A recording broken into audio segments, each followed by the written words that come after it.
Noodles सर्वांना आवडतात, लहान असो वा मोठे असो, पण नूडल्सला पण मागे टाकेल अशा अप्रतिम चवीची ही कुरडयांची भाजी लागते.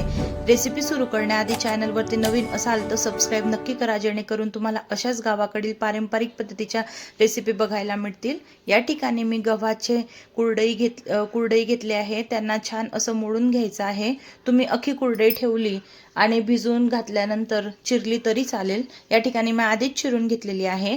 त्याला अर्ध्या तासासाठी पाण्यात भिजू घालायचं आहे.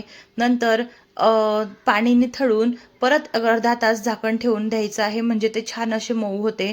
कढईमध्ये तेल घालायचं, त्यात जिरं, मोहरी, हिरवी मिरची, कांदा, कढीपत्ता घालून आपल्याला छान गुलाबी होईल तोपर्यंत कांदा परतून घ्यायचा आहे. नंतर त्यामध्ये हळद, गरम मसाला, मीठ घालून परत एकदा कांद्याला परतून घ्यायचे आहे.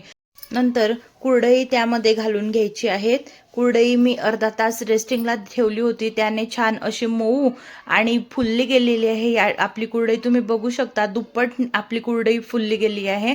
नंतर सर्व मिश्रण छानपैकी मिक्स करून कोथिंबीर टाकायची आहे खूप सारी. तयार आहे आपली झटपट तयार होणारी कुरडयांची भाजी आणि चवीला अप्रतिम लागते. एकदा नक्की करून बघा.